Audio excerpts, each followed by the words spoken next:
이재명 대표의 국회 체포동의안 표결 처리에 따른 당내 여진이 이어지는 가운데 민주당 지지자 일각에서 일고 있는 이탈 표색출에 대한 우려를 표명하고 있는 이상민 더불어민주당 의원, 오선 국회의원, 20대 대통령 선거 이재명 후보 중앙선대위 공동선대위원장, 20대 국회 사법개혁특별위원회 위원장 역임. 윤석열 정부의 일제 강제징용 해법 강행을 둘러싼 여야 갈등이 고조되는 가운데 김건희 여사 관련 특검법 발의 등 대여 공세 본격화.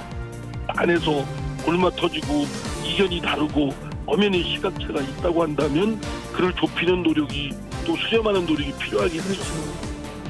이상민 의원이 본 정부의 강제징용 해법에 대한 입장과 당내 현안 집중 분석합니다. 이재명 대표 체포동의안 표결 이후 민주당 내 여진이 이어지고 있습니다. 이런 상황에서 민주당은 정부의 일제 강제동원 배상안에 대해 비판의 목소리를 내며 김건희 여사의 주가 조작 의혹 특검 등을 추진하고 있는데요. 이상민 더불어민주당 의원과 이야기 나눠보겠습니다. 의원님 안녕하십니까? 네, 안녕하세요. 네, 현재 국회 상임위가 외통이시죠? 네, 그렇습니다. 정부의 일제 강제동원 해법을 규탄하는 대규모 집회가 어제 열렸는데요. 민주당 의원들도 참여를 했습니다. 정부 여당은 미래지향적인 한일 관계를 도모하기 위한 고민의 결과다 이런 입장인데 어떤 점이 문제라고 보고 계신 거죠? 지금 우리 국민이 일제 강점기의 피해자로서 일본 측에 요구하는 그 사죄와 배상이 있고 네. 또 일본은 그를 완강히 거부하는 그 간극의 차이가 현실적으로 너무 큽니다. 그런데 이를 접점을 찾으려면 물론 어려운 점이 있는 게 현실이지만 그렇다고 해서 정부가 이거를 졸속적으로 또는 밀어붙여서 조급하게 국민 감정, 국민의 기준을 기대를 무시하고 네. 할 수는 없는 거거든요. 그런데 내용적, 절차적으로도 조급하고 밀어붙이기식일 뿐만 아니라 내용적으로도 사죄와 배상의 핵심 요소는 하나도 없고 네. 그냥 우리는 그냥 빈 알맹이로 일본 측에 어쩌면 굴종한다라는 생각이 들 정도로 그렇게 그 협상을 하고 있으니 네네. 이거는 뭐 우리 국민으로서 받을 수가 없는 것이죠. 네. 이를 계기로 정부는 외교 행보에 속도를 내는 모습인데요. 당장 이번 주죠. 16, 17일 윤석열 대통령 내외가 일본을 방문해 한일 정상회담을 가질 예정입니다. 일본의 사과 배상에 대해서 과연 어떤 입장을 내놓을지 이게 관심사인데 어떤 부분이 선제적으로 해결돼야 한다고 보세요? 박진 장관은 유리잔에 반은 채워줬고 네, 앞으로 반은 일본 측이 성의 있는 조치로서 채워질 것이다 이랬는데 그렇죠. 우리 반이 채워진 것도 의문이지만 일본 측이 반이 채워질 거라는 건 전혀 기대할 수가 없어요. 왜냐하면 우리는 일본 측의 사죄와 배상을 지금 요구를 하고 있는데 네, 사죄도 배상도 아무것도 못하겠다. 더더구나 최근에 일본 외무상이 강제징용한 사실이 없다. 그리고 뭐 심지어는 이번 그 오키나와에서 하는 G7 그 회담에 한국 초청을 그 한일회담 정상회담 결과를 보고 하겠다. 네. 뭐 이런 자세를 보이는 것은 일본 측이 완전히 고춧가루 뿌리는 격이죠. 네. 그걸 한국 국민들로서는 도저히 받을 수가 없고 너무 괘씸하다는 생각이 듭니다. 한일 정상회담 이후 다음 달에는 윤 대통령이 미국을 국빈 방문하는데요. 올해가 한미동맹 70주년입니다. 이번 국빈 방문이 정부가 제시한 이 강제동원 해법과도 관련이 있다고 보세요? 저는 미국 측이 상당히 우리 정부에 그 강한 압박을 했을 거라고 생각됩니다. 네. 왜냐하면 미국 입장에서는 대중국 포위정 전략을 써야 되는데 그러려면 그 전선에 있는 한국과 일본이 손을 잡아야 되는데 티각티각 갈등을 빚으면 안 되겠다. 그래서 한미일 뭐 군사동맹화까지 하겠다는 전략 아니겠습니까?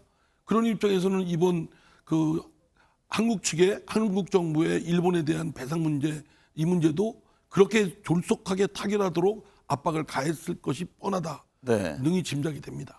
국빈 방문인 만큼 이번 정상회담을 통해서 우리가 얻어낼 쟁점들이 많이 있습니다.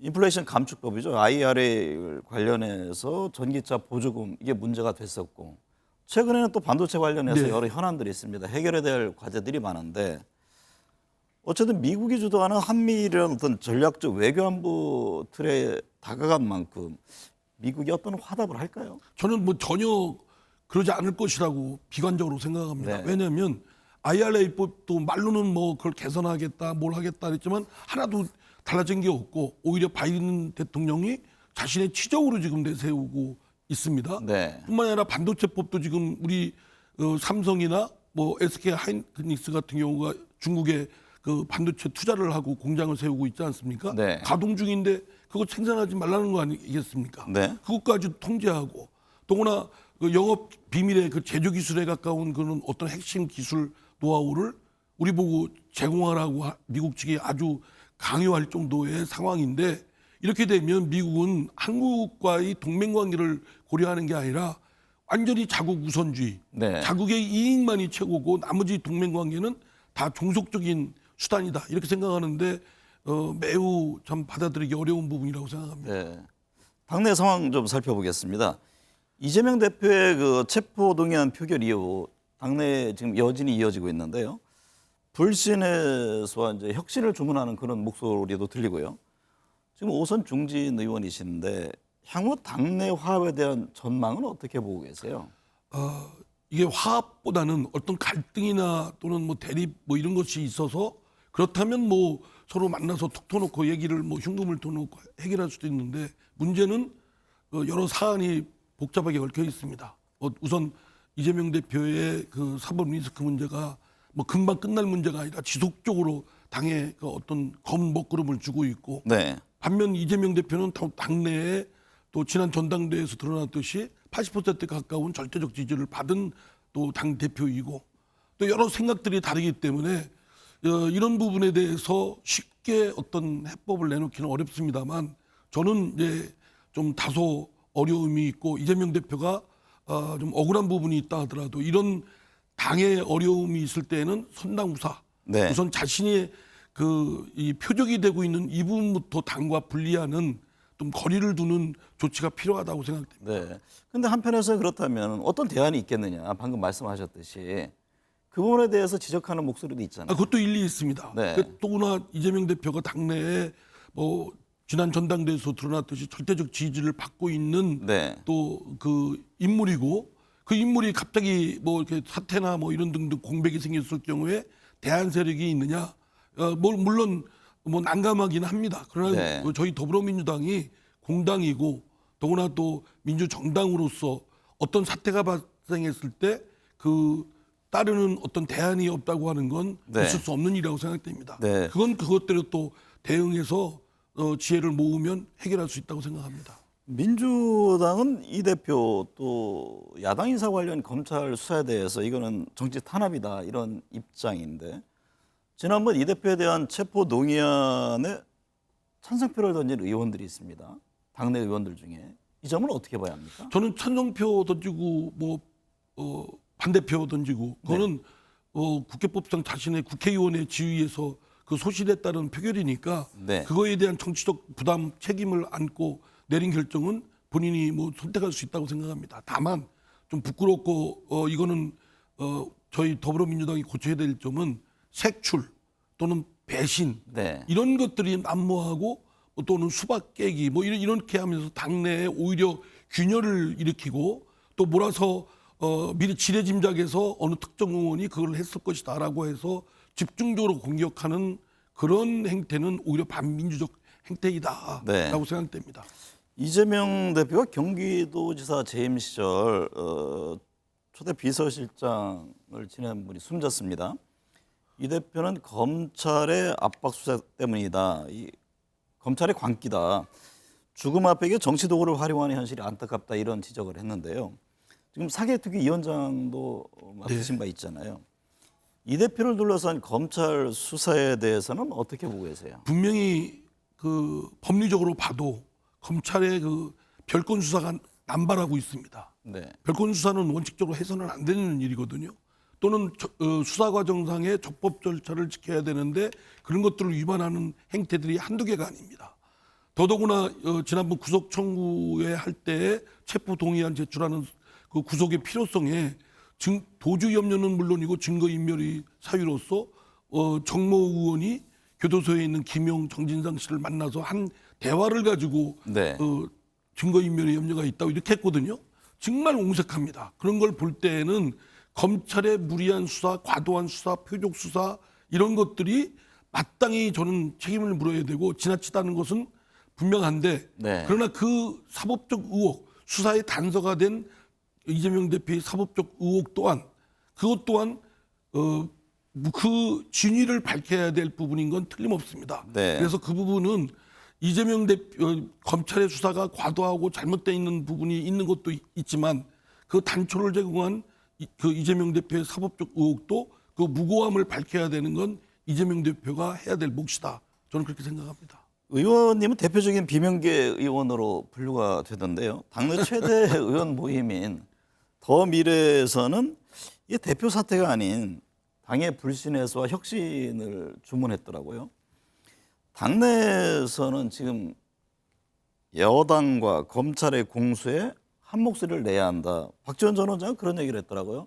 이 화학적 통합이 이 시점에서 중요한 거 아니냐 이 점을 강조했던데. 아니, 당연히 뭐 어느 경우든 일반론으로 따질 때 당내 결속이 되고 네. 특히 윤석열 정부나 국민의힘 윤석열 대통령의 독주, 폭주, 네. 뭐 독주를 넘어서서 폭주고 일방적으로 밀어붙이고 야당은 절대 뭐 실체도 인정 안 하는 네. 현재의 정치 행태에 그 야당으로서는 사실 결속력 있게 유효하게 단일 대우를 해서 그에 대한 견제를 해야 되는데 문제는 이재명 대표의 사법 리스크를 비롯해서 당내의 여러 가지 하여튼 그런 결함, 약점들이 있습니다. 네. 이것 또한 저희들이 고쳐 나가야 될 부분인데 특히 내로남불이라든가 위선적이라든가 네.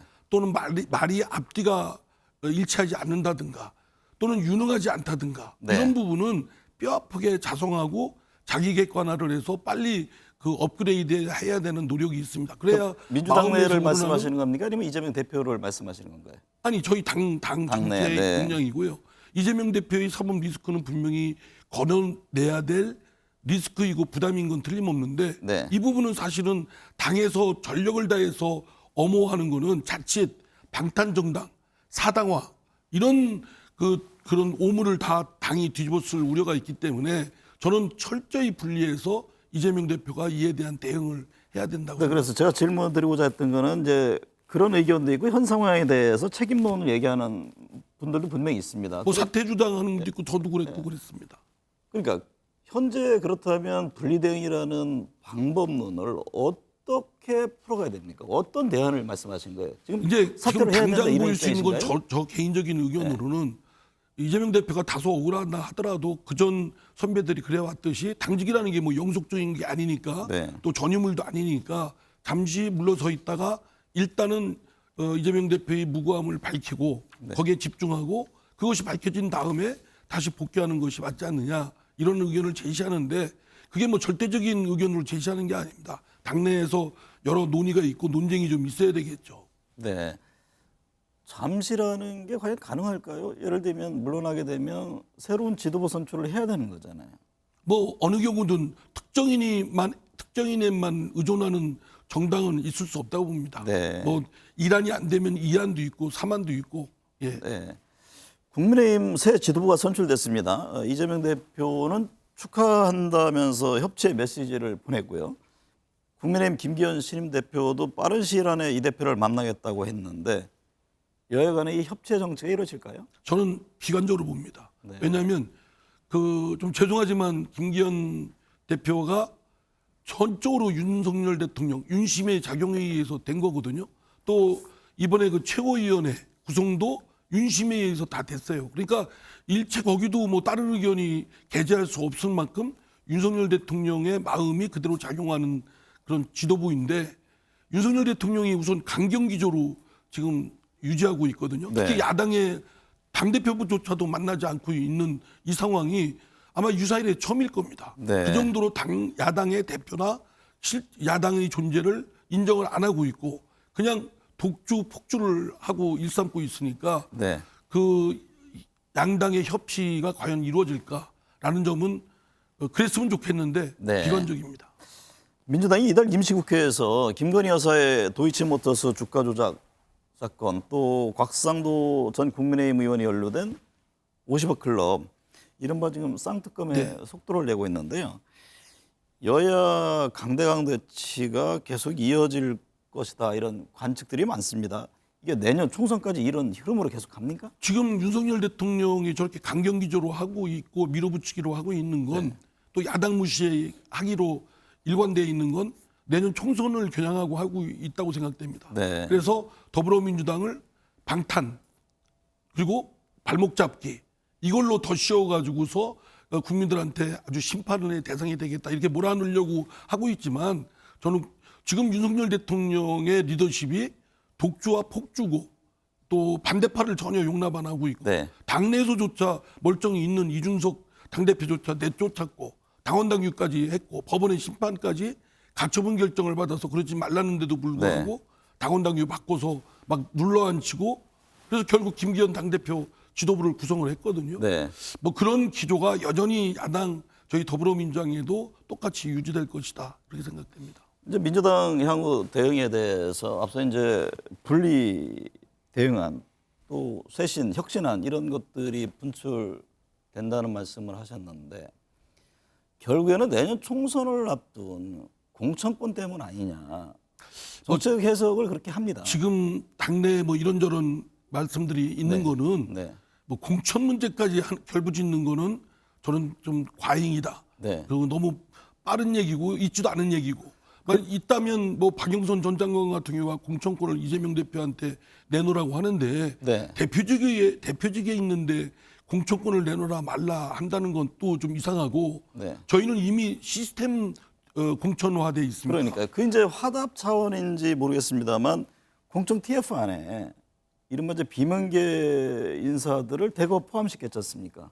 그 부분에 대해서는 어떤 평가를 하세요? 저는 뭐 그게 뭐 큰 특별한 의미가 있다고 생각되지 않습니다. 네. 왜냐하면 우리가 뭐 비명계라고 따로 구분지는 그룹이 뭐 별도로 있거나 네. 친명계가 따로 좀 있거나라고 구분을 짓기가 쉽지 않습니다. 특히 네. 이번에 그 TF팀에 들어간 그 인물들 몇 면이는 그냥 뭐 무색무취 어쩌면 중간지대에서 이렇게 네. 당에 충실하게 한 일꾼들이기 때문에 뭐 그분들이 친명이 아니다, 뭐 비명이다 이렇게 구분 짓는다는 게 그래서 뭐 어떤 의미가 있을 것이다라고 생각하는 건 좀 그렇다고 생각됩니다. 네. 다만 그 이재명 대표의 최측근들이라고 할 수 있는 분들이 거기에 많이 들어가지는 않았거든요. 네. 그런 걸 보면 이재명 대표로서는 최소한 좀 이렇게 좀 탕평적 그런 측면의 구성이 아니었나 네. 이런 고심이 일겨지긴 합니다. 네, 그런 점은 평가할 만하다 네, 이런 네. 말씀이시군요. 경제가 어려워 서민들의 지금 고통이 가중되고 있는데요. 지금 민생 외면하고 정쟁에 몰두한다 이런 지적들이 계속이잖아요.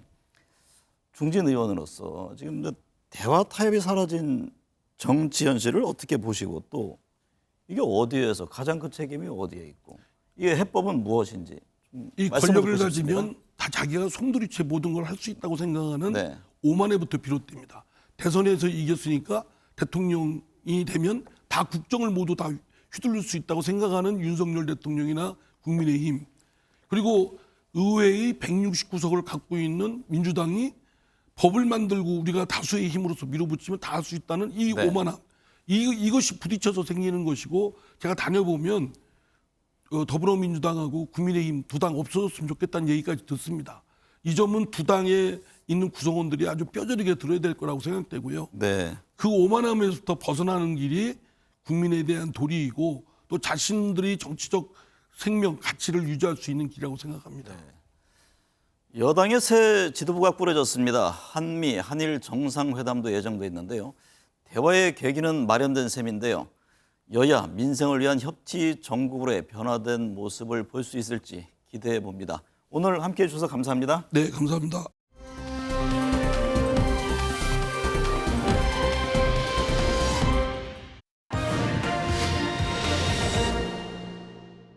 글쎄 이재명 대표를 둘러싸고 있는 죽음의 그림자가 연속되고 있어서 섬뜩한 느낌을 금할 수가 없습니다. 이유 여하를 막론하고 이것은 국민들께서 쉽게 납득하기 어려운 결과라고 생각합니다. 민주당 대표로서 과연 직무를 수행하는 것이 적합한지에 대한 많은 심사숙고가 필요하지 않겠나 생각합니다. 이게 검찰의 과도한 압박 수사 때문에 생긴 일이지 이재명 때문입니까? 주변을 먼지 털듯이 털고 주변까지 털어대니 주변 사람들이 어떻게 견뎌납니까? 그야말로 광기입니다. 광기. 고인과 마지막으로 만나거나 연락하신 적이 최근에 언제신가요? 대표님의 정치적 생명이 5분의 생명보다 중하지는 않습니다. 지금 대표님께서 하고 계신 것은 결단코 정치가 아닙니다. 정치는 책임이 생명입니다. 이것은 수사가 아닙니다. 수사를 빙자한 사법살인입니다. 윤석열 검찰은 사람이 얼마나 더 죽어나가야 포악한 수사를 멈출 것입니까? 그 고통에 사람이 극단적 선택을 해도 하등 상관없다는 말입니까? 참 잔인합니다. 네, 정치권 현안 짚어보겠습니다. 김정혁 국민의힘 전 비대위원, 또 전재수 더불어민주당 의원 나와 계십니다. 어서 오십시오. 네, 안녕하세요. 네, 윤석열 대통령이 지난 9일 당선 1주년을 맞았습니다. 그런데 기념 행사를 하지 않고 뭐 따로 메시지를 내지 않았는데 어떻게 이해를 해야 합니까? 근데 그 전날 네. 저희 전당대회가 있었어요. 네. 텍스에서 전당대회가 있을 때 대통령께서 참석을 하셔서 뭐 대부분의 본인이 하고 싶으신 말씀, 예를 들면 뭐 자유와 연대라는 얘기, 그다음에 자유주의와 시장 경제를 계속 회복해 나가겠다. 그리고 튼튼한 국방 안보를 만들어 나가겠다. 뭐 이런 메시지를 이미 발표를 했고요. 네. 그다음에 9일날 아마 울산에 가셔서 기공식에 참여하고 10일날 해군사관학교에 가셨던 걸로 아는데, 원래 이제 윤 당선자의 그 발표에 대해서 분석한 기자들 얘기에 따르면 그 미사일구가 없고 그냥 직설적이고 네. 실용적이다 이런 얘기를 하시는 것 같더라고요. 분석도 그렇게 하듯이 아마 1주년 행사도 뭐 이렇게 보여주기나 뭐 말하는 것보다는 그냥 행동으로서 그 해석할 수 있도록 하겠다. 뭐 이게 대통령실의 이야기고 저도 거기에 동의하고 있습니다. 김 비대위원이 짧게 1년을 평가한다면 어떻습니까? 저는 굉장히 성공적인 대통령이었다고 생각을 합니다. 전재수 의원님 아마 좀 이따 반대하시겠지만, 네. 왜냐하면 제가 이제 기자 생활하면서 보면 대통령이라는 것은 많은 걸로 기억되는 게 아니고요, 확실하게 이룩한 몇 가지로 기억이 되는데, 예를 들면 이번에 이제 노동개혁에 대해서 아무도 하지 못했던 노동개혁에 박차를 가해서 화물연대 불법 파업을 막아내고, 그 다음에 그 노조의 회계 투명성을 밀어붙이고 있는 거라든가 이런 부분에 있어서 굉장히 국민들이 높이 평가하고 계신다고 봅니다. 네. 전재수 의원님, 야당 입장에서 지난 1년 평가 또 향후 행보에 좀 바라는 것이 있다면 어떤 점입니까? 그 후한 평가를 하기는 상당히 힘듭니다. 네. 일단은 첫 번째는 역대 대통령들께서 취임 1년을 맞이했을 때에 국민들로부터 지지받았던 지지율을 보게 되면 최하 50% 밑에가 없습니다. 네. 대부분 60%, 많은 대통령 같은 경우는 70%까지 이게 취임 1주년을 맞이했을 때 역대 대통령의 지지율이었습니다. 근데 윤석열 대통령 40%를 넘어가고 있지는 못합니다. 네. 이것이 윤석열 정부 1년에 대한 국민들의 평가다. 지지율을 통해서 바로 볼 수가 있는 거 아니겠습니까? 네. 이 말씀을 드리고 또 하나는 정말로 이게 걱정스러운 일인데요. 지금 안팎으로 굉장한 위기를 초래하고 있는 것이 윤석열 정부다. 이 말씀을 드리지 않을 네. 수가 없습니다. 왜 그러냐면 지금 바깥으로는 예를 들면 한미일 군사 안보 협력에 내밀려 가지고 대한민국이 그동안 외교 무대에서 가져왔던 덩거리 외교 정책이라든지 또는 균형 외교라든지 이런 것들을 완전히 다 붕괴를 시키고 말하자면 돌격대가 돼 있는 동북아시아에 있어서 어떤 돌격대가 돼 있는 그런 형국이면서도 또 한편으로는 인플레이션 감축법을 통해 가지고 전기 자동차에 대한 보조금에서도 뒤통수 맞았죠. 또 최근에 발표한 반도체 지원법 관련해 가지고 어느 정도 이익을 내게 되면은 미국에 오히려 좀 미국 정부에 세금을 더 내야 되는 이런 이상한 지금 이제 미국으로부터 지금 뒤통수를 맞고 있죠. 뿐만 네. 아니고 일본이 군국주의로 나아가는 그러한 이제 문을 열어주는 그러한 이제 외교 문제도 있고 안으로는 검찰공화국이 득세를 하고 있습니다. 네. 윤석열 대통령 취임 1년 동안 그 뭐 압수수색, 소환, 뭐 체포영장, 구속영장 무슨 뭐 허구한 날 이러고 있고 또 지금 경기도 같은 경우는 지금 2주째 검찰이 상주를 하면서 세상 천지에 듣도 보도 못한 상주하면서 압수수색을 하고 있는 이런 것들을 보고 있습니다. 그렇기 때문에 안팎으로 윤석열 정부가 정말로 국민들에게 굉장히 실망스러운 일년을 네네. 보여주고 있다. 이렇게밖에 평가를 할 수가 없습니다. 여전히 뭐 평가는 극과 극으로 엇갈리는군요. 8개 만에 국민의힘 새 지도부가 탄생했습니다. 김기현 지도부가 출범했고 내일 사무총장 지도부 인선 나올 예정이잖아요. 그렇습니다. 김종혁 비대위원께서는 어떤 전망이세요? 김기현 대표는 연포탕, 탕평 인사 이걸 강조했잖아요. 지역 안배 이런 것도 개파 안배 이런 게 좀 이루어질까요? 저는 그렇게 되기를 바라고 있죠. 네. 근데 그것이 이루어질지 여부는 뭐 제가 알 수는 없는 거고요. 근데 아마 이제 이철규 의원이 사무총장으로 거의 내정된 것으로 이제 보도가 되고 있고 뭐 그런 것 같습니다. 근데 이번 선거 과정을 통해서 선거 과정에서는 다들 이제 화합을 하겠다 이렇게 얘기를 하지만 사실 네. 자기가 이제 권력을 잡고 나면 그동안 싸움이 워낙 치열했다 보니까 자기 주변의 사람들이 좀 챙겨줘야 될 사람들이 적지 않은 것도 사실입니다. 그게 현실이고요. 현실 정치에서는 그렇게 이루어지죠. 그렇기 때문에 아마 이번 같은 경우도 사실은 뭐 서로 상대방에 대해서 사퇴해라라고 얘기를 할 정도로 치열한 공방이 오갔기 때문에 이 감정적인 그 뭐랄까 앙금 같은 것들을 걷어내기가 짧은 시일 내에 걷어내기는 참 쉽지 않을 겁니다. 네. 우리가 언론에서는 야 그거 왜 그래? 다 합쳐야 될 거 아니야? 이렇게 말은 쉽게 하죠. 그게 서로 싸웠던 사람들이 이 부분을 좀 극복해 나가기는 시간이 좀 필요하지 않겠나 이런 생각이 네. 들고요. 그렇게 되기를 희망하지만 어떤 김기현 대표가 어떤 결단을 내리실지는 좀 지켜봐야 될 것 같습니다. 전재수 의원님, 예. 그 장제원 의원 역할에 대한 여러 전망들이 나왔잖아요. 또 원내대표 출마 얘기를 있었습니다만은 하지 않는다 이제 일축을 했는데 예. 어떻게 보고 계세요? 안 하는 게 본인이 스스로 이야기한 그 이제 어떤 당직을 맡지 않겠다라고 이야기를 했지 않습니까? 네. 그렇기 때문에 스스로 한 약속을 지키는 것인데 사실은 이렇습니다. 이게 무슨 당직을 맡아가지고 그것이 선출직이든 임명직이든 간에 당직을 맡아서 뭔가 자신이 원하는 대로 했을 경우에는 다 드러납니다.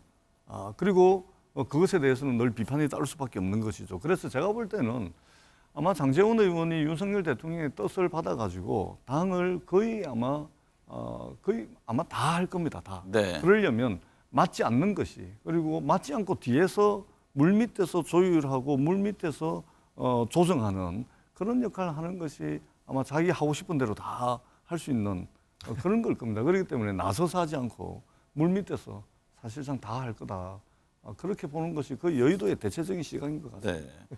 김종혁 전 비대위원께서 좀 웃으셨는데 어떤 포괄적 의미가 담겨 있습니까? 아니요, 뭐 해석이야. 장제원 의원뿐만 아니라 이번 전당대회 변곡점을 만든 인물들이 있잖아요. 그렇습니다. 나경원 전 원내대표, 권성동 의원 등등이 있는데 김기현 체제에서 어떤 역할을 할까요?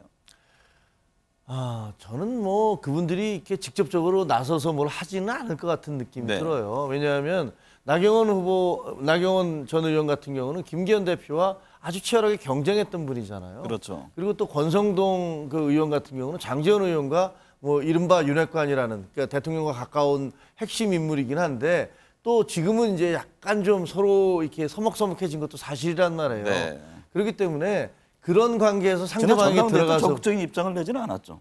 그렇죠. 네. 네, 그러니까 뭐 그렇게 안에 들어가서 무슨 일을 하기에는 지금 당장은 어려울 것이고 네. 또 그분들도 본인들이 어떻게 앞으로 정치적으로 성장하기 위한 어떤 선택을 해야 될까 고민 좀 하시겠죠. 네. 이번 전당대회에서요 비윤계로 자리 잡은 안철수, 천하람, 이준석의 전당대회 뒤에도 지금 친윤계와 연회를 설전 중인데 다음 행보는 어떻게 예상하세요?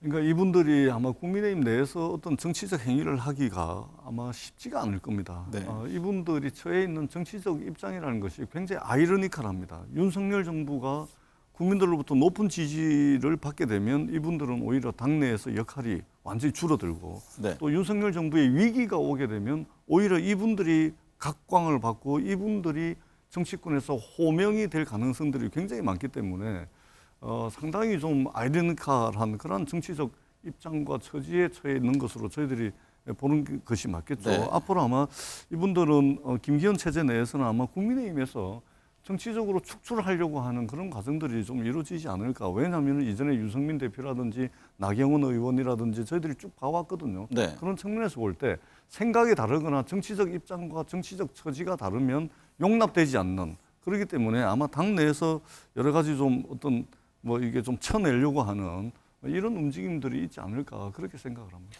제가 좀 반박을 해야 될 것 같은데요. 네네.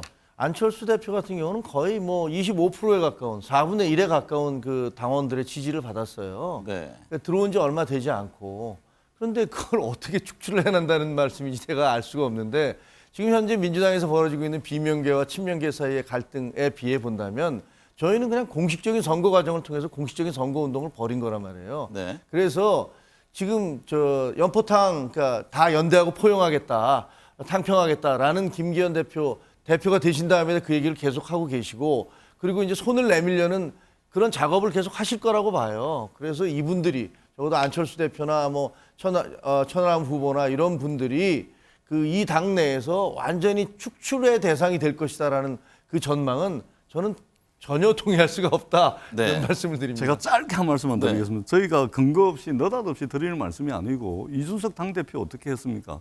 당원과 국민들이 뽑은 정통성을 가지고 있는 당대표를 말하자면 날린 거 아닙니까? 네. 그러고 난 뒤에 이번에 전당대회를 한 겁니다. 뿐만 아니고 전당대회에서 국민의힘 당대표로 가장 적합한, 그러니까 당원들을 제외하고 전체 국민들 대상으로 여론조사를 했을 때 가장 높게 나온, 압도적으로 높게 나온 유승민 전 의원, 결국은 출마도 못하게 룰 바꿔가지고 한 거 아닙니까? 그렇기 네. 때문에 느닷없이 근거 없이 드리는 말씀이 아니다. 국민의힘이 이전에 해왔던 걸 보면 충분히 가능성이 있는 근데 이야기다. 결국에 이 이제 말씀을 드립니다. 총선이라는 변수가 있잖아요. 총선을 앞두고 사실은 지금 국민의힘도 그렇고 민주당도 그렇고 어느 쪽이 먼저 분열하냐, 이걸 지금 관망하고 있는 측면도 있지 않겠습니까? 그렇습니다. 알겠습니다. 대야 관계 어떻게 형성될지 관심이잖아요. 김기현 후보 새롭게 출마를 했는데, 원내대표 시절에는 이재명 대표의 그 대장동 개발 의혹 공세 굉장히 선두에서 지적을 한 바가 있잖아요. 김중엽 비대위원 보시기에 어떻습니까? 다시 만난 김기현, 이재명, 악연 이어갈지 아니면 협치해 볼 거를 틀까요? 협치라는 걸 어떻게 해야 될지 저는 사실 잘 모르겠거든요. 지금 그 이재명 대표와 관련된 분들이 5분이나 이 지금 그 극단적 선택을 하거나 또 돌아가시는 그런 일들이 벌어졌잖아요. 그래서 지금 민주당 내부에서도 이재명 대표가 우리 당의 대표라는 것들이 부끄럽다라는 전 최고위원의 말씀도 있었고, 도덕적인 책임을 져야 된다라는 강력한 공세도 있습니다. 그런데 이 상황에 대해서 지금 이재명 대표는 나는 아무것도 잘못한 게 없고 모든 것은 다 검찰의 문제다라고 또 넘기면서 장외 투쟁을 하거나 뭐 밖으로 나가서 호소를 하거나 이렇게 하고 계시단 말이에요. 근데 이분에 대해서 이재명 대표가 어떻게 협치를 할 수 있을 것인지, 기본적으로 본인에 대해서 지금 그 사법적 처리가 지금 진행되고 있는 거 아닙니까? 네. 그럼 기소가 이미 하나가 이루어졌고 또 기소가 이루어지려고 준비되고 있는데, 그러면 여당 입장에서는 그런 상황에 있는 야당 대표와 어떤 얘기를 할 수 있을까요? 자, 이제 한편에서 이런 얘기인 거죠.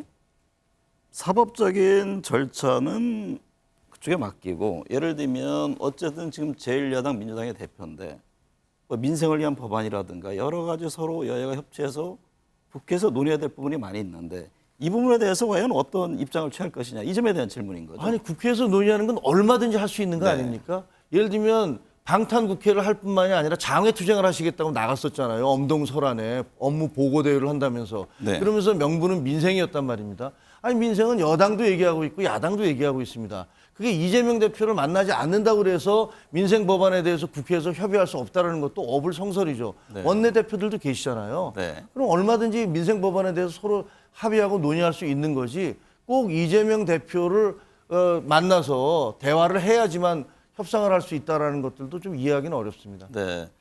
전재수 의원님은 어떻게 보고 계세요? 그러니까 윤석열 대통령의 국정 지지율이 낮은 이유가 바로 이런 겁니다. 그러니까 이제 사법적 영역이 있는 것이죠. 대한민국은 입법, 사법, 행정이 상권이 분립되어 있는 거 아닙니까? 네.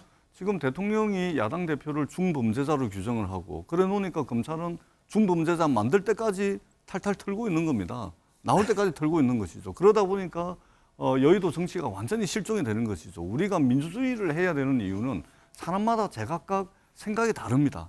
다른 생각을 가지고 있는 사람들 또는 정치 세력의 존재를 인정하고 그 위에서 말하자면 우리가 대화하고 타협하고 뭐 그렇게 해서 성과물, 협상물, 결과물을 만들어내는 것이 현대 민주주의 정치의 요체 아니겠습니까? 네. 그런 측면에서 본다면은 윤석열 정부의 어떤 대야 자세와 태도라든지 이런 측면에서 보자면 정치는 완전히 실종이 돼 있는 것이죠. 네. 그렇기 때문에 대통령이 검사 출신이다 보니까 이 검사 출신 대통령이 몸에 붙어 있는 게 뭐냐면은 상명하복입니다.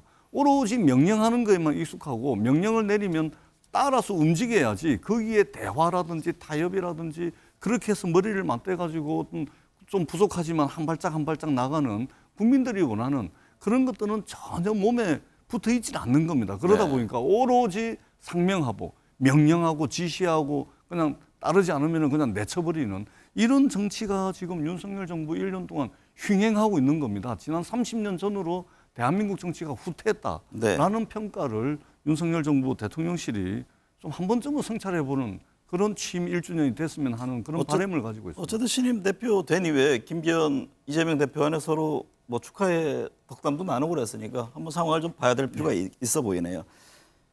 이재명 대표 경기지사 시절에 초대 비서실장 사망 관련해서 여야가 지금 공방이 뜨겁습니다. 국민의힘은 정치적 생명이 주변인들의 생명보다 중하냐. 이재명 민주당 대표가 지금 사퇴를 촉구하고 있는 상황이죠. 그렇습니다. 네. 이게 저는 기자 생활을 한 30년 넘게 했었는데요. 이렇게 기괴한 사건은 처음 봅니다. 아니 어떻게 그 정치인 한 명과 연루된 그런 사건에서 이렇게 많은 사람들이 극단적 선택을 하면서 죽어나가는지 이해할 수가 없고요. 그런데 이 모든 사건에 대해서 그 당사자는 내가 잘못한 것은 하나도 없다. 그리고 그 사람들이 극단적 선택을 한 것은 다 검찰 탓이다. 이렇게 얘기를 하고 있습니다. 이거를 받아들일 수 있는 국민들이 과연 몇 분이나 될 거라고 생각을 하십니까?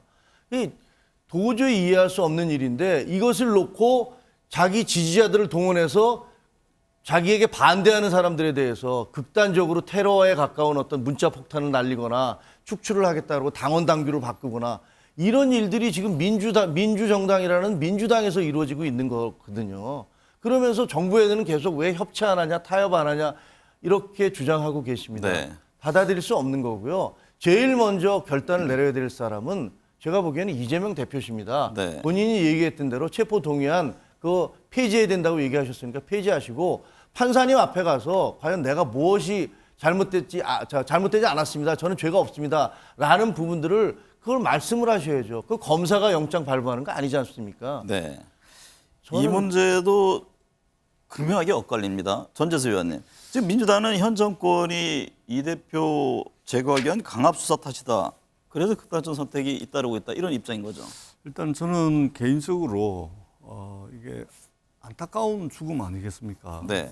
그리고 또 평생을 공직에 계시면서 또 공익을 위해서 일을 하셨던 공무원 분이기 때문에 사실은 일어나서는 안 될 안타까운 일이 일어났다. 이렇게 먼저 좀 말씀을 드리고 싶고요.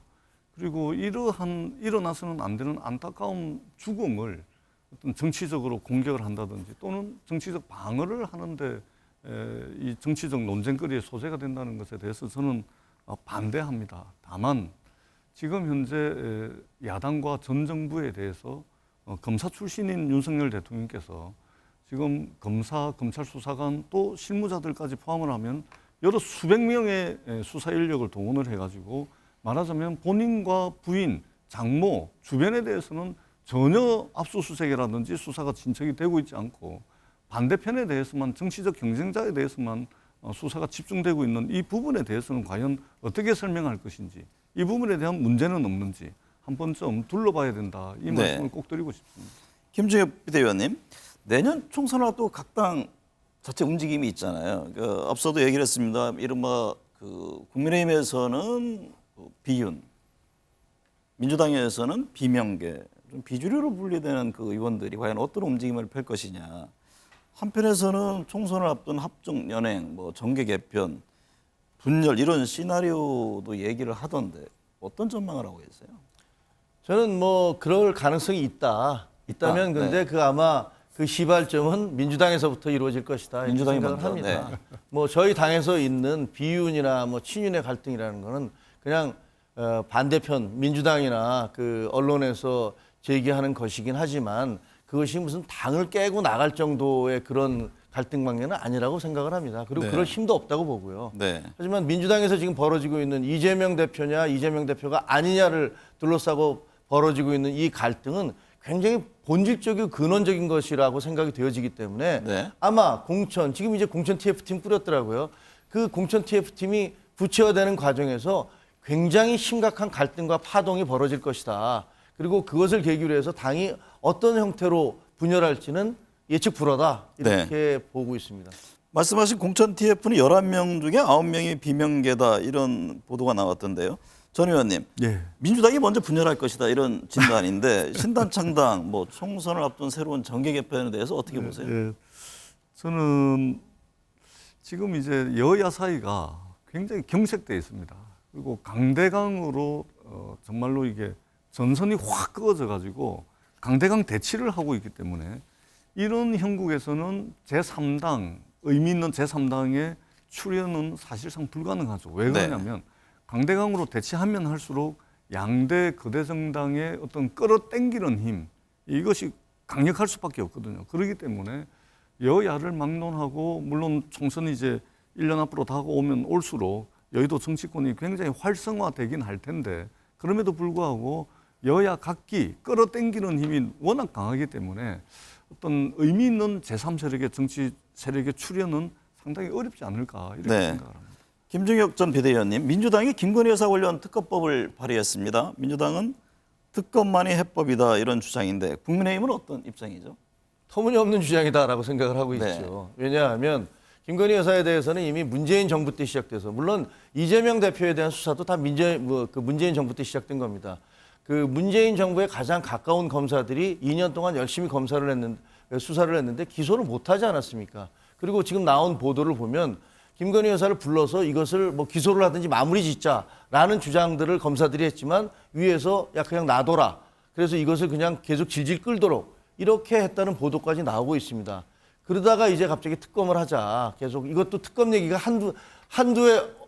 몇 달 전에 나온 것도 아니고 계속 나오다가 본인의 이제 이재명 대표에 대한 어떤 그 수사라든가 여론이라든가 이런 것들이 극도로 악화되니까 이것에 대한 물타기 혹은 희석용으로 제기한 것이다라고 생각을 하고요. 네. 50억 그 클럽에 대한 특검도 마찬가지입니다. 지금 이제 검찰에서 이원석 검찰총장과 법무부 장관이 아니 결과가 왜 이렇게 나왔냐면서 펄펄 뛰었다는 거 아닙니까? 그러면서 그 공판 유지 검사를 바꾸면서 2심에서 확실히 문제점을 제기하도록 해라라는 지시까지 했는데 이 수사가 끝나기 전에 특검을 만들어서 그 수사하는 내용을 전부 다 특검에다 가져와라라고 얘기를 하는 것은 결과적으로는 대장동 특검에 대한 물타기, 대장동 네. 수사에 대한 물타기를 하기 위해서 하고 있는 것이다라고 생각을 합니다.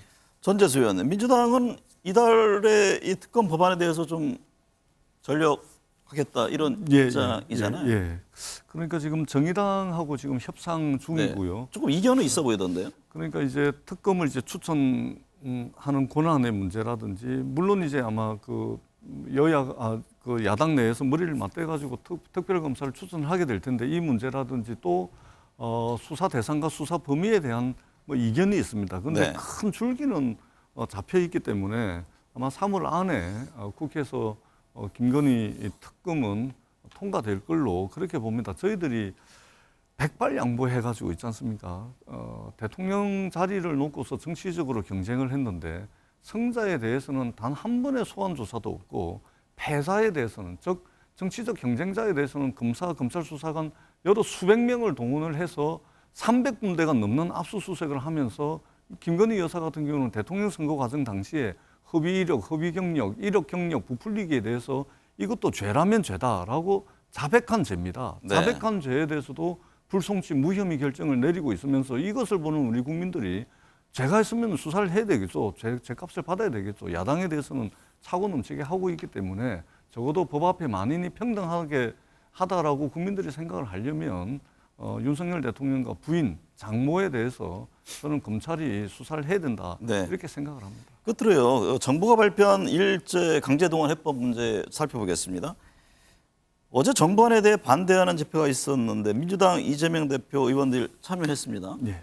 이 문제 어떻게 바라보고 계세요? 저는 아주 심각한 문제입니다. 네. 저는요, 적어도 이 건을 보면서 과연 대한민국 정부가 전쟁 범죄를 저지른 일본 정부와 전쟁 범죄를 통해서 엄청나게 많은 이익을 얻은 일본의 전쟁 범죄 기업들에게 완전히 면죄부를 주는 이런 외교적 행위를 통해서 과연 이 정부가 어느 나라 정부인지, 과연 이 정부가 전쟁 범죄로 피해를 입은 대한민국 국민들을 지켜주고 대한민국 국민들을 옹호해주고 그분들의 말하자면 피해를 회복시키기 위해서 움직이는 것이 아니고 오히려 일본이 군국주의로 나가는 또 다른 네. 군국주의로 나가는 그 길을 열어주고 있고 오히려 힘을 실어주고 있다라는 측면에서 저는 이 문제는 정말로 두고 윤석열 정부에게 짐이 될 것이다. 네. 저는 다시 한번 윤석열 정부에 촉구합니다. 네. 피해자들을 위해서 움직이는 그런 정부가 되시라. 네. 일본 편이 아니고 대한민국 국민들을 대변하는 그런 대한민국 정부와 대통령이 되기를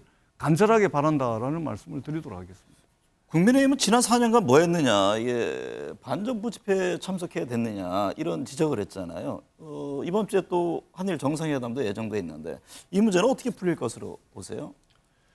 아니 민주당의 주장은 제가 보기에는 앞뒤가 안 맞습니다. 왜냐하면 노무현 대통령 때 이미 6,100억인가를 들여서 7만 명에 대해서 20만 명이 신청을 했는데 그중에 7만 명에 대해서 배상을 한 적이 있어요.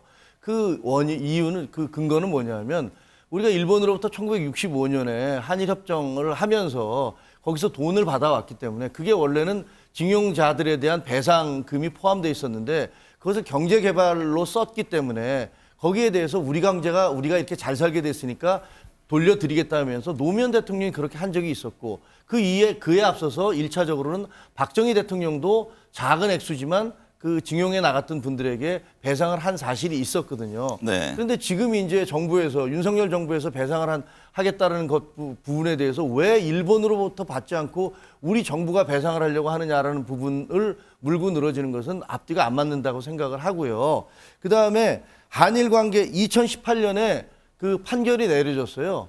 판결이 내려져서 그 미쓰비시라든가 다른 기업들에 대해서 국내에 있는 기업들에 대해서 그런 몰수를 해서 이 징용자들에게 배상을 해라라는 판결이 내려졌는데 그 4년 동안 문재인 정부 아무것도 하지 않았습니다. 네. 왜 안 했겠습니까? 그것을 만약에 집행했을 경우에 양국 관계의 파탄뿐만이 아니라 국제사법재판소에 가서의 파장이 일고 다른 국가들도 아니 그러면 도대체 70년, 80년 전에 있었던 걸 가지고서 이런 식의 배상을 한다면 그 우리는 어떻게 하란 말이냐. 유럽 국가들이라든가 아프리카를 네. 지배했던 유럽 국가들이라든가 필리핀을 지배했던 미국이라든가 이런 굉장히 국제적인 논란이 벌어질 수 있기 때문에 이게 자제하고 있었던 거거든요. 4년 동안 아무 일도 안 하고 있다가 이제 더 이상 이 상태로 갈 수 없으니까 해결을 해야겠다고 정부가 나섰는데 그걸 놓고 공격을 하고 있는 거예요. 네. 그래서 저희는 물어볼 수밖에 없습니다. 그렇게 자신이 있으셨으면 2018년 판결이 내려졌을 때 집행을 하시지 왜 그걸 4년 동안 질질 끄셨습니까? 네네.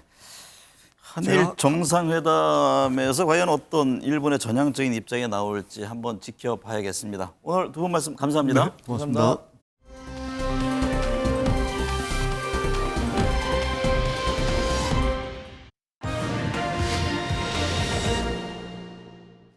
미래지향적 한일 관계로 나아가기 위한 결단이며 한일 관계가 새로운 시대로 접어들기 위해서는 미래 세대 중심으로 중추적 역할을 할 수 있도록 양국 정부가 노력해야 한다고 강조했습니다. 사죄도 없고 배상도 없고 전쟁 범죄에 완전한 면죄부를 주는 것이 말이 되겠습니까, 여러분? 지금 당장 굴욕적인 강제동원 배상안을 청해하고 국민과 피해자에게 사죄하십시오. 역사의 정의를 배신했다가 몰락해간 박근혜 정권의 전철을 밟지 마십시오. 강제징용 문제는 일종의 폭탄 돌리기와 같았습니다. 전 정부 누구도 해결하려고 하지 않았어요. 누군가는 대승적인 결단을 통해서 이 문제를 해결하는 새로운 출발점을 마련해야 된다는 것, 이런 고심들이 있지 않겠습니까? 정부는 이런 방안이 아니라면 한일 협상이 계속 미뤄질 수 있어 택한 불가피한 조치라고 했습니다. 누가 국가의 자존심을 다 내팽개치고 돈 몇 푼 받아오라고 시키기라도 했습니까? 네, 한 주간의 여론 흐름 짚어보겠습니다. 배종찬 인사이트 K 소장, 이은영 휴먼 데이터 소장 나오셨습니다. 어서 오십시오. 네, 안녕하십니까. 네, 윤석열 대통령 지지율 갤럽에서는 소폭 하락했고 리얼미터에서는 소폭 상승했네요. 지난 한 주 지지율 흐름 어떻게 봐야 합니까? 네, 리얼미터와 한국갤럽의 조사가 달랐던 이유가 있습니다. 윤석열 대통령 지난주 초반으로 잡으면 지지율이 올라가는 셈이었거든요. 네. 그러니까 대통령의 이 최근에 이 지지층들이 결집하는 이른바 국민의힘 전당대회 컨벤션 효과가 있는데 주 후반 주춤한 모습입니다. 한국갤럽 조사는 8일 9일 실시가 됐거든요. 네. 8일 9일 실시가 됐는데 이 조사 결과 조금 주춤한 2%포인트가 내려갔는데 왜일까요? 네. 지금 부정평가하는 이유로 가장 높게 꼽힌 것이 바로 일본입니다. 네. 제3자 배상 그리고 외교 그리고 3.1절 기념사까지 내용 포함하면 갤럽에서 부정적으로 평가하는 이유 30%를 조금 넘는 결과로 나타났습니다. 네. 그러면 국민의힘 전당대회 소위 이른바 컨벤션 효과 이거는 사라진 겁니까? 그게 좀 선반영이 됐다고 좀 볼 수 있을 것 같아요. 네. 그래서 이게 그 전대가 끝나고 나서 그게 대통령 지지율에 반영되기보다는 하는 과정에서 좀 이미 선반영된 경향이 있고 특히 이제 그 3자 변제가 사실은 그 좀 민족적인 감정을 건드리는 부분이다 보니까 역대 대통령 지지율 치고는 지금 윤석열 대통령 지지율이 상당히 좀 낮은 수준으로 다 빠졌거든요. 그래서 그렇게 봐야 될 것 같습니다. 네. 지난 9일 1년 전 대통령 선거일이었는데 대선 1년을 맞아서 이루어진 여론조사에서는 윤 대통령이 잘못한다 응답, 잘한다 응답보다 높은 것으로 나타났습니다.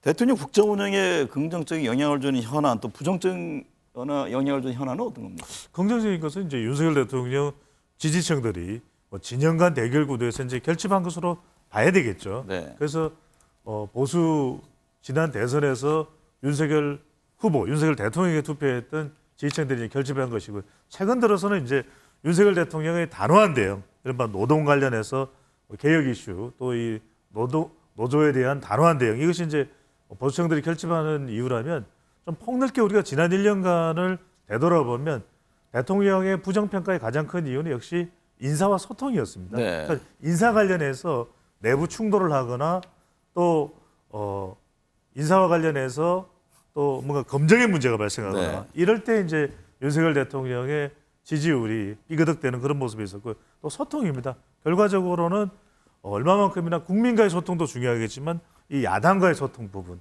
특히 이제 도어 스태핑만 하더라도 지난 1년을 되돌아보면 상당히 긍정적인 반응이 나왔다가 결과적으로 정치적인 갈등이 발생하면서 유발되면서 네. 이것도 소통이 또 대통령에게는 부담이 됐던 하나의 사례라고 볼 수가 있겠죠. 이은영 소장님, 네. 미디어 토마토 조사에서 오늘이 1년 전 20대 대선 투표일이라면 누구를 투표하겠냐 이 물음에 이재명 대표를 꼽는 응답이 윤 대통령을 꼽는 응답보다 많은 것으로 나타났는데 예, 그렇습니다. 이건 어떻게 해석해야 합니까? 일단은 이재명 대표는 자기 그 득표율 수준을 좀 지킨 46.8%가 나왔고요. 윤석열 지금 대통령은 자기 득표율을 지키지 못한 39.3%가 나왔습니다.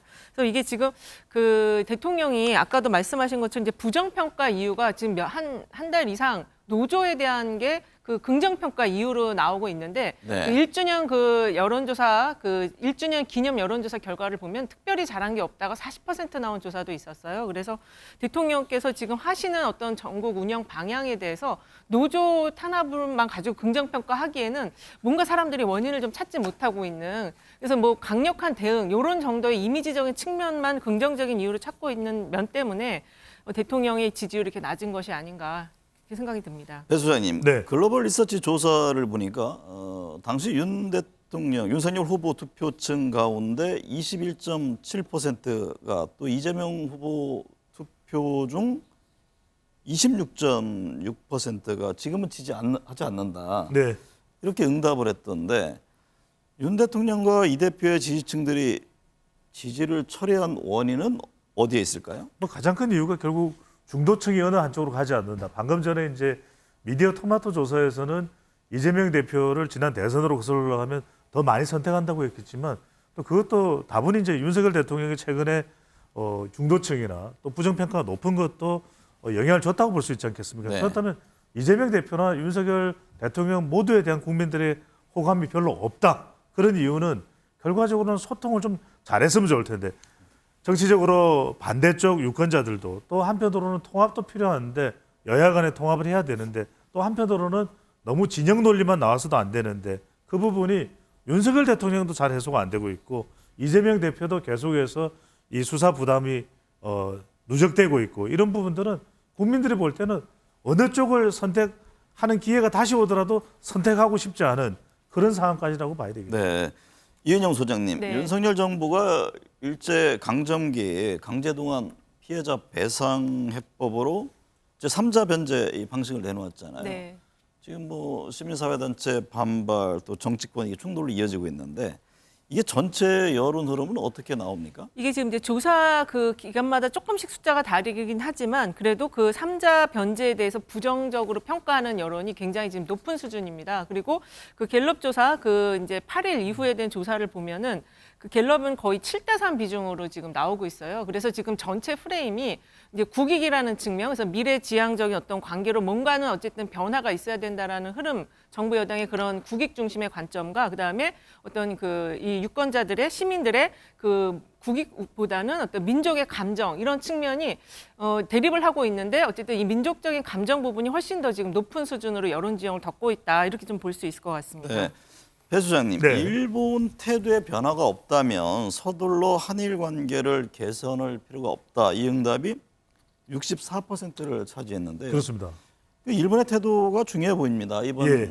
정부 발표안에 대해서 향후 윤 대통령 지지율에 미칠 영향도 같이 또 연계가 돼 있다고 볼 수 있습니다. 그렇습니다. 이제 윤석열 대통령의 지지율이 오타니가 아니라 기시다에 달려 있다 이런 이야기가 나옵니다. 네. 왜냐하면 한일 야구는 우리가 여튼 뭐 참패를 했으니까 이기길 바랬지만 그렇다면 야구 가지고는 어떻게 한일 관계가 좁혀지긴 힘들 테고. 네, 10점 차 났던가요? 그렇습니다. 네. 뭐 그래도 한번 기회를 또 8강 올라갈 수 있는 길은 어떻게든 또 생길 수도 있으니까요. 그러면 이제 16일, 17일 기시다 후미오 총리가 어떤 좀 보따리를 풀어놓느냐 그래도 이 정도면 우리 국민들도 윤석열 대통령의 제3자 배상 변제안에 대해서 공감하지 못하는 상황이다. 한국 여론은 잔뜩 화가 나 있다. 이 부분에 대해서 그럼 아무런 대책 없이 윤석열 대통령이나 대통령 안보실에서 이런 결정을 했을까? 네. 저는 여론 그런 기대가 있는 거죠. 그렇죠. 여론이 이렇게 이 화가 날 거라는 것 자체를 몰랐을 리는 없을 것 같아요. 그렇다면 이제 중요한 것이 이것이 미국의 영향 때문이다. 또는 그래도 일본이 겉으로는 계속해서 우익적 성향을 보이지만 그래도 정작 일본에 가서 만나보면 물밑으로라도 뭐가 이루어지지 않겠냐는 기대감인데 이제 이 공은 기시다 후미오 총리가 그래도 뭐 수출 규제 해제뿐만 아니라 뭘 좀 더 꺼내놓느냐 이게 상당히 이제 중요한 변수가 될 것으로 봐야 되겠죠. 이번 주 한일 정상회담에서 일본이 과연 어떤 입장을 내놓느냐 이게 그렇죠. 굉장히 중요한데. 예. 근데 이런 가운데요, 일본 외무상이 네. 강제징용 사실 자체를 부정하는 발언을 했잖아요. 네, 그렇습니다. 이번 주 한일 정상회담에서 그럼 일본의 또 전향적인 입장 변화가 있을 것인지 이 대목이 중요하지 않나요? 그 변화가 있을 것인지도 중요하지만 이제 그거를 우리 국민들이 어떻게 인식하느냐가 더 중요한데요. 네. 지금 그 일본 외무성 발언을 보면은 강제 동원 자체가 없었다라고 발언을 했기 때문에 지금 갤럽 조사에서 보면은 과거사에 대해서 반성하고 있다고 보는 응답이 8%밖에 안 나왔습니다. 그래서 이거는 지금 어떻게 이제 이게 절차가 앞으로 그 뭐 배상 그 3자 변제 방식이라든지 이걸 또 어떻게 갈지는 잘 모르겠지만 그 일단 정서적인 또 감정적인 거는 지금 굉장히 최악의 상태다 이렇게 정리할 수 있겠습니다. 네. 배 수장님, 네. 16, 17일 일본 방문 윤 대통령 예정돼 있잖아요. 예. 그 한일 정상회담 이 관련한 여론 흐름은 어떻게 나타나고 있습니까? 뭐 안 좋습니다. 지금은 이게 굉장히 감정이 격앙돼 있고 더군다나 아직 뭐 시작도 안 했는데요. 시작 안 해도 이제 지금 대통령이 내놓은 이게 이제 어떤 연장선상의 여론이냐면 네. 3.1절 기념사부터 이제 이번 달에 촉발이 되는 것이거든요. 그 이후에 이제 대통령의 제3자 배상, 변제안, 그 다음에 또 이제 일본과의 이 정상회담, 한일 정상회담으로 이어지는데 그러다 보니까 지금 상당히 국민들이 격앙이 돼 있는 거죠. 네. 야구도 지금 막 오타니만 잘 나가지 우리 야구는 죽을 쓰고 있으니까 물론 체코는 이겼습니다. 체코는 이겼는데 오늘은 야구 말씀을 많이 하시네요. 자제하겠습니다. 네, 그런데 여하튼간에 이런 상황이다 보니까 기대하는 것은 일본 총리가 뭔가를 좀 꺼내 놓을 거냐는 건데 무엇을 꺼내 놓더라도 우리 국민들이 그다지 이렇게 공감되는 쪽으로 가지는 않을 겁니다. 그런데 방금 전에 이은영 소장님께서 굉장히 중요한 말씀을 하셨어요. 그러니까 지금 하야시 마스 여사 일본 외상은 계속해서 우리가 뭐 과거에 뭐 잘못했냐, 강제징용 관련해서 뭐 없었다 이런 이야기를 하는 거는 자기들이 꺼내 놓을 보따리를 좀 최소화하려는 거겠죠. 그러니까 일본 국민들의 눈치를 잔뜩 보면서 일본 내부에서는 지난해 이제 정경련 조사 같은 걸 보면 물론 그건 뭐 여러분들이 뭐 그것까지 들여다볼 이유는 없겠지만은 그 내용을 보면 일본 국민들도 일본 국민입니다. 국민들도 사과를 안 하겠다는 거예요. 네. 그러니까 그런 상황에 보니까 일본 눈치를 보면서 윤석열 대통령이 왔을 때 뭔가를 꺼내놔야 되니까 그 꺼내놓는 것을 좀 최소화하기 위한 전략적인 태도라고 봐야 됩니다. 네. 이은영 소장님. 네. 지난주 각 정당 지지율을 보면 국민의힘 지지율이 소폭 하락했고 민주당은 소폭 상승했습니다. 예. 어떤 배경에서 이 같은 지지율 흐름이 나왔습니까? 일단은 제가 볼 때는 그 당 내에 비주류의 목소리가 좀 커진 당의 경우는 좀 상승을 한 것 같고요. 그다음에 그렇지 않은 당은 좀 하락을 한 것 같은데 당내 비주류의 목소리가 좀 커진 게 이제 민주당이거든요. 그리고 이 강제 이 3자 변제에 대한 부분이 또 민주당이 좀 투영이 되면서 결집이 좀 이루어진 것 같습니다. 그래서 상승을 한 것 같고요. 특히 그 민주당의 경우는 그 더 미래라는 최대 개파이면서도 좀 비명계 색채가 강한 이 단체가 이재명 대표와 15일 날 지금 이제 뭐 여러 가지 이야기를 하겠다. 그래서 이재명 대표에게 좀 힘을 실어주면서도 뭔가 요구 사항을 요구하겠다 이런 지금 입장을 보이고 있어서 그런 측면에서 이제 그 당내 이제 좀 개파의 스펙트럼이 여러 가지가 있는데 그 비주류의 목소리가 커지면서 당 지지율도 조금 상승한 것이 아닌가 이렇게 볼 수 있겠습니다. 배 수장님, 네. 민주당이 가장 잘못하고 있는 것은 이재명 대표 수사 대응이다 이런 응답이 나왔고요. 예. 국민의힘이 가장 잘못하고 있는 것은 민생 법안 등 의정 활동 부족이다 이런 답변이 나왔던데 향후 정당 지지율 추이 변화 어떻게 예상하세요? 그렇죠. 이게 당분간은 또 일본 이슈가 영향을 줍니다. 네. 그러니까 최근에 국민의힘 지지율이 조금 주춤하고 또 민주당의 지지율이 올라가는 것은 바로 일본 이슈 때문에 또 MZ세대 또 무당층 요즘에는 중도층보다 우리 스페셜 방송을 보시는 우리 MBN 시청자분들께서 더 좀 초점을 맞춰야 될 것은 중도층보다는 최근에는 민주당과 국민의힘으로 나눠져 있기 때문에 지지 정당이 없다는 무당층이 중요합니다. 네. 무당층마저도 일본에 대해서는 감정이 격해져 있거든요. 그러다 보니까 이런 부분들이 무당이었는데 지지 정당이 없었는데 일본에 하는 태도를 보고서 그럼 난 더불어민주당 지지할래 이렇게 될 수도 있는 상황이거든요. 그래서 영향을 주고 있고 또 충청 또 이 충절의 고장이죠. 또 이 대구 경북이나 PK 지역도 일본 이슈는 영향을 받습니다. 네. 특히 이제 서울은 최근 들어서 계속 국민의힘 쪽으로 뭉쳐 있었고 윤석열 대통령의 지지 기반이 되어가는 추세였는데 또 일본 이슈가 등장하니까 획도 돌아서는 여론도 나오거든요. 저는 이 이슈가 최근에 중요한데 결국 민주당이 앞으로 극복해야 될 과제는 이재명 대표와 관련된 이 부담, 사법수사 부담, 최근에 이 전 비서실장의 또 죽음 이런 부분들과 관련된 이런 여론들을 어떻게 떨쳐낼 것인가. 네. 결국은 사법적 대응은 대응대로 또 민주당의 지지율과 내년 총선 대비를 어떻게 좀 구분해서 할까. 이것이 최대의 민주당으로서는 앞으로의 과제라고 봐야 되겠죠.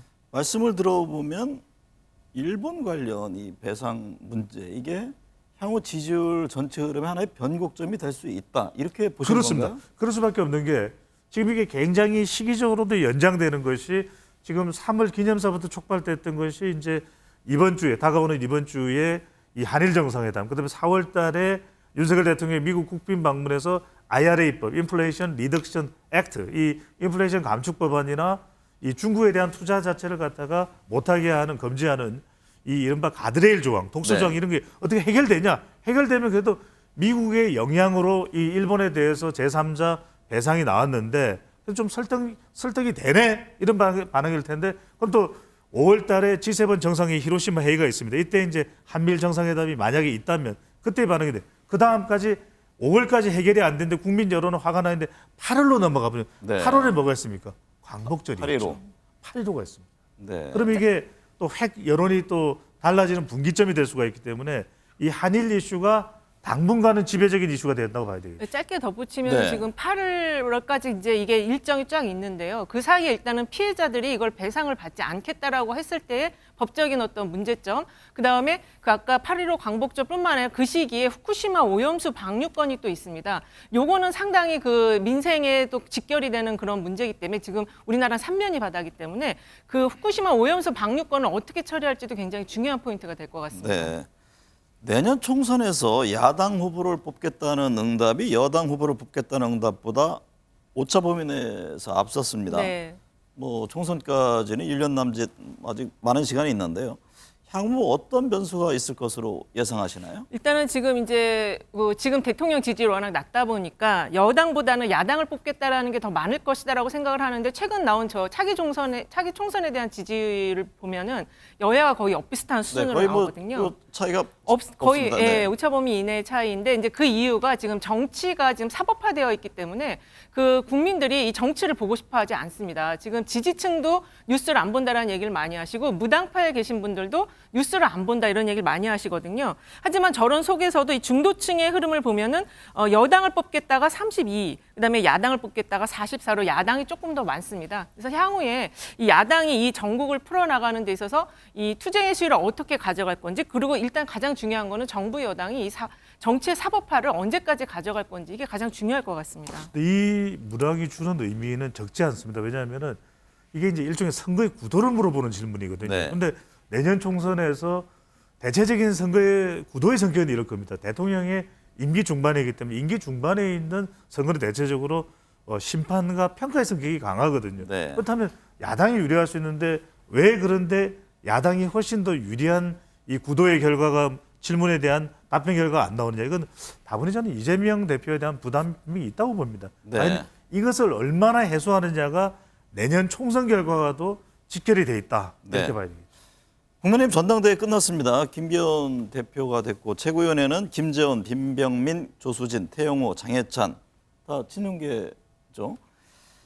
이 친윤계 후보들이 전부 되면서 향후 그러면 비윤이라고 불리는 예. 안철수, 유승민, 이준석 전 대표의 행보는 어떻게 될 것이냐. 이 점이 여러 뭐 총선이라든가 앞으로 정치권의 또 관심사잖아요. 예, 거의 운신의 폭이 좁아졌다고 봐야 될 것 같습니다. 네. 왜 그러냐면은 그래도 이번 전당대회가 있기 전까지는 가늠하기가 좀 힘들었거든요. 참 그 맞추셨어요? 1차에 끝난다는 거. 예, 지금 뭐 다들 그거는 제가 말씀을 해드리고요. 네네 난립니다. 뭐 다 네. 정확하게 너무 정확하게 네. 맞췄던데. 아 근데 그게 중요한 거예요. 너무라는 표현 안 썼으면 그거는 좋았는데. 안 봐도 비디오 뭐 안 들어도 오디오 같은 네. 그런 예측이었는데 중요한 것은 지금 우리가 이 당위성의 졸렌이 아니라 네. 현실적으로 벌어지고 있는 자연의 해석을 할 수밖에 없다는 게 안타까운데 결과적으로는 이준석 전 대표도 자산입니다. 안철수 의원도 엄청난 자산이고 유승민 전 의원도 자산인데 그것을 받아들이는 정치, 통큰 정치를 할 것이냐 그렇게 보이지는 않아요. 네. 그래서 결과적으로는 이 윤석열 대통령 임기 동안에는 상당히 이준석 전 대표든 유승민 전 의원이든 또 안철수 의원도 도광양해를 할 수밖에 없는 상황으로 네. 민주당 상황 살펴보겠습니다. 이은영 네. 소장님. 예. 이재명 대표의 경기도지사 시절 비서실장 사망했는데요. 네. 이 대표는 이제 검찰 수사에 대해서 광기다라고 지적을 했고 국민의힘은 책임론을 강조했습니다. 네, 그렇습니다. 여론 흐름은 어떻게 나타납니까? 일단은 이게 그 상당히 이재명 대표에게는 좀 악재성의 사망 사건이었는데요. 근데 어쨌든 그 유서 안에는 보면은 검찰의 강압적인 수사에 대한 부분도 있고 이재명 대표에 대한 부분이 같이 있다고 지금 알려지고 있습니다. 근데 어저께 지금 민주당이 그 야당과 함께 장애 집회를 했거든요. 그래서 그 이게 굉장히 이재명 대표에게 좀 악재인 부분을 장애 집회, 특히 야당과 함께하는 장애 집회를 통해서 이 국면을 지금 넘어가는 그런 흐름을 보이고 있거든요. 그래서 이게 일단은 그 장애 집회가 지금 일본과 관련한 그 배상 문제가 있기 때문에 이재명 대표에게는 어떻게 보면 이게 악재를 지금 좀 잘 넘어가고 있다 이렇게도 볼 수 있을 것 같습니다. 배 수장님, 한 여론조사에서는 이 대표가 당 대표직을 내려놔야 한다는 여론이 과반을 넘었습니다. 예. 이게 체포동의안 처리 이후 여전히 이어지고 있는데 향후 민주당 상황 어떻게 전망하세요? 그렇습니다. 이게 계속 이제 여론상으로 부담이 될 수밖에 없습니다. 네. 그냥 단순히 정치 정서적으로만 부담되는 것이 아니라 내년 총선을 앞두고 결국 유권자 지형을 좁히는 상황이 된다면 이재명 대표로서도 부담되고 민주당으로서는 더 큰 부담이 되거든요. 이게 왜 그러냐면은 결국 이재명 대표가 계속해서 여론조사를 하면은 당 대표직에서 사퇴하라. 이렇게 이제 여론조사 결과가 나오는 이유는 결국 이재명 대표의 이 대표직 고수, 앞으로 사법 관련해서 수사가 계속 누적되는 것이 총선에 중요한 서울과 충청, 무당청, 그리고 20대 자영업청, 주부청에 영향을 준다라는 것이거든요. 네. 저는 결과적으로는 어떤 정치적 선택을 결단을 이재명 대표가 내릴지는 모를 때 이럴 때 저는 2016년으로 돌아가 보자. 네. 2016년에 총선을 앞두고 문재인 대표 체제는 상당히 좀 어렵다고 판단했기 때문에 대표직을 유지하면서도 공천과 관련해서 그리고 총선의 대응은 김종인 비대위원장이 오거든요. 저는 하이브리드 전략을 쓸 수 있다. 네. 이재명 대표가 대표직은 계속 유지를 하면서도 이건 이제 사법적인 대응은 이제 이재명 대표 중심으로 해나간다면 지지율과 총선의 대응은 혁신 대책위원회를 만들자. 혁대위를 만들자. 혁대위를 만들어서 허리를 튼튼하게 할 수 있습니다. 혁대위를 만들어서 이른바 김종인 비대위원장이 다시 올 수 없겠지만 정세균 전 총리 같은 인물이면 관리형이거든요. 네. 또 이낙연 전 대표는 달리 그렇게 이 이재명 대표 지지층이 감정이 골이 깊지도 않고 그렇게 해서 관리를 하면서 일종의 투트랙 전략, 하이브리드 전략을 하는 거는 어떤가? 네. 짧게 덧붙이면 그 공천 TF가 지금 만들어졌는데요. 그 지금 당직을 교체해달라는 요구가 나오고 있어서 앞으로 좀 당내 상황은 계속 좀 갈등 상황 계속 지속될 것 같습니다. 네. 아들 그 학교 폭력으로 국가수사본부장에서 낙마한 정순신 변호사와 관련해서 인사검증 책임자를 문책해야 한다 응답이 74.8%나 차지했네요. 예, 굉장히 높게 나왔고요. 이게 지금 교육위에서 그 고등학교 교장 선생님이 모르쇠로 일관했고 서울대도 지금 모르쇠로 일관을 하고 있어서 더 이 문책해야 된다는 의견이 높게 나오고 있는 것 같습니다. 특히 이 책임 소재와 관련해서 법무부와 검찰청이 합쳐서 53%가 나왔거든요. 그래서 이 문제는 지금 이 학폭 기록 삭제 부분이 상당히 그 입시에 어떤 영향을 줬는지 아직 뇌관은 좀 남아 있기 때문에 네. 향후에 좀 여론의 특히 이제 주부층이라든지 또 젊은 층에게 굉장히 민감하게 작용할 수 있을 것으로 좀 보여집니다. 네. 배 수장님, 네. 김건희 여사 관련 특검 도입이 필요하다는 응답이 과반을 넘는 것으로 나타났는데요. 지금 민주당 특검 적극 움직이고 있잖아요. 네. 전체 여론 흐름은 어떻게 반영됩니까? 저는 민주당이 이렇게 가는 방향의 이유는 있다고 봅니다. 그건 왜냐하면 이제 정치적 선택이죠. 네. 왜냐하면 뭔가 그렇다면은 김건희 여사와 관련된 김건희 특검법 외에 다른 대안이 있느냐면 더불어민주당으로서는 그렇지만은 않다라는 겁니다. 다른 방법이 있는 것만은 아니라는 겁니다. 그렇다면 계속해서 여론도 지속적으로 뭐 한두 번 여론조사 실시된 것이 아니라 계속해서 김건희 특검법이 나오는 이유는 김건희 여사와 관련된 뭐 사법적인 그런 내용보다도 계속해서 뭔가 풀리지 않는 의혹에 대한 부분들이 지속되고 있다는 뜻이거든요. 그런데 한 가지만 더 말씀드리면 그래서 저는 더불어민주당이 정치적으로 여러 가지 지금 위기에 몰려있는 상황에서 선택할 수밖에 없다. 다만 그렇다고 해서 이 김건희 특검법의 찬성에 대한 높은 지지율이 더불어민주당의 정당 지지율로 연결될 건가? 그렇지는 않을 것 같아요. 네. 그러니까 정당 지지율을 끌어올릴 수 있는 대안은 따로 정치적인 선택의 김건희 특검법 여론은 또 민심의 여론은 그런 대로 나오는 이 차이가 있으니까 달리 네. 대응을 할 필요가 있겠죠. 이번 한 주간 봐야 될 핵심 현안은 어떤 게 있을까요? 역시 이제 방일이죠. 방일에서 일본이 어떤 안을 낼 것이냐. 이게 지금 우리나라 국민들에게 미치는 굉장히 큰 영향을 줄 수 있을 것 같습니다. 네.